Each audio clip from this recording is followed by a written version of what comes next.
este fue para muchos el peor gobierno de la historia argentina. En 2019, Alberto Fernández ganaba las elecciones presidenciales y Argentina volvía a cambiar de rumbo. El país estaba golpeado, endeudado, con inflación superior al 50% y un desgaste social que ya parecía permanente. La crisis no era nueva, pero el cansancio sí era profundo. Sin embargo, una vez más, la sociedad elegía creer. Alberto no llegaba como un dirigente confrontativo, llegaba como un moderado, prometía equilibrio, diálogo y reconstrucción. Detrás suyo, como vicepresidenta de la nación, una vieja figura renacía de las cenizas, Cristina Fernández de Kirchner. Para algunos era experiencia, para otros una sombra inevitable. Pero en los primeros meses, la dinámica parecía distinta. Alberto ocupaba el centro de la escena, negociaba la deuda, hablaba de cerrar la grieta, intentaba transmitir autoridad propia. Su primera gran medida fue declarar la emergencia económica. Argentina volvía a estar oficialmente en crisis, pero bajo la promesa de ordenarla. La percepción empezaba a cambiar. Tal vez el peronismo regresaba distinto. Tal vez el equilibrio era posible. La confianza comenzaba a florecer, pero la historia no estaba dispuesta a conceder treguas.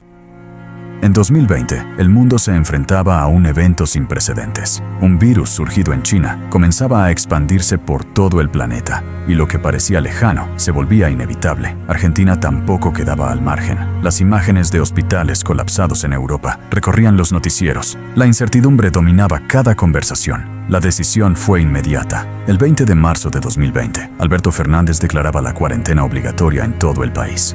En cuestión de horas, la Argentina se apagó. Las calles quedaron vacías, los comercios cerrados y las fábricas detenidas. Solo trabajadores esenciales podían circular, mientras el resto debía permanecer en sus casas. La economía quedaba suspendida y en un primer momento, la mayoría acompañó. El sacrificio era por la salud, era por la vida. Pero los días se transformaron en semanas y las semanas en meses. Los ahorros comenzaron a agotarse, los comercios dejaron de facturar y miles de trabajadores independientes quedaron sin ingresos. Las pymes empezaban a preguntarse si volverían a abrir y el país estaba detenido.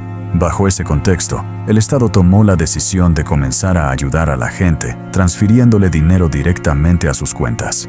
Creó lo que se conoció como el IFE, un ingreso destinado a quienes no tenían trabajo formal y se habían quedado sin nada de un día para el otro. Además, lanzó el programa ATP, mediante el cual el gobierno pagaba parte de los salarios del sector privado para evitar despidos masivos. Pero había un problema. Argentina no tenía los recursos para sostener ese nivel de asistencia.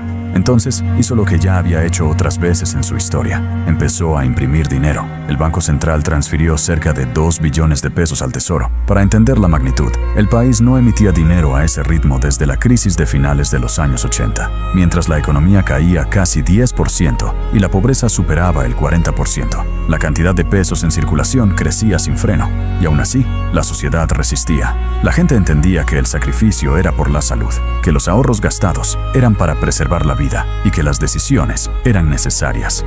Pero no todo era lo que parecía. En 2021, cuando el país todavía intentaba salir del encierro, apareció una luz al final del túnel. La vacuna contra el COVID comenzaba a llegar y por primera vez en meses, la esperanza no era política, era científica. Después de tanto aislamiento, la gente esperaba su primera dosis con ansiedad. La vacuna significaba volver a abrazar, volver a trabajar, volver a vivir. Pero había un límite evidente. No había dosis suficientes para todos. Entonces se estableció una prioridad clara. Primero debían vacunarse el personal de salud y las personas más vulnerables, aquellos que realmente corrían mayor riesgo frente al virus. Y la sociedad lo entendió. Parecía justo, parecía necesario. Y entonces estalló el escándalo. Allegados al gobierno, empresarios y personas cercanas al poder habían accedido a la vacuna antes que los grupos de riesgo. Mientras adultos mayores esperaban en sus casas, el privilegio avanzaba por otra fila. ¿Cómo era posible que, después de todo el sacrificio, de todas las reglas aceptadas, de los ahorros perdidos y los meses encerrados, el propio gobierno fuera cómplice de algo así? El llamado vacunatorio VIP dejó en evidencia que el sistema no era igual para todos. Y cuando la indignación todavía no se había apagado, el 12 de agosto de 2021, una imagen comenzó a circular por las redes. El presidente de la nación celebrando en la Quinta de Olivos, en plena cuarentena estricta. El mismo presidente que había ordenado el encierro, el mismo que había hablado de responsabilidad colectiva, el mismo que había pedido sacrificio. Mientras abuelos morían solos, mientras familias no podían despedirse, mientras millones aceptaban el aislamiento en nombre del bien común. La imagen no necesitó explicación. La ruptura ya era total, y la desconfianza contra el gobierno ya era irreparable. En 2023, Argentina entraba en un año electoral con un presidente prácticamente ausente y un gobierno agotado. Quedaban atrás años de errores, internas y decisiones que habían erosionado toda autoridad. Martín Guzmán había renunciado por Twitter en medio de la crisis, dejando al país sin conducción económica en el momento más delicado. Su reemplazo, Silvina Batakis, duró apenas 4 semanas. Luego llegó Sergio Massa como superministro, concentrando 3 ministerios en un intento desesperado por recuperar el control. Al mismo tiempo, la vicepresidenta Cristina Fernández de Kirchner era condenada en la causa Vialidad, en una sentencia que años después quedaría firme. Y como si la desconexión no fuera suficiente, un alto funcionario provincial era fotografiado en un yate de lujo en plena campaña electoral, mientras el país atravesaba una de las peores crisis económicas de su historia.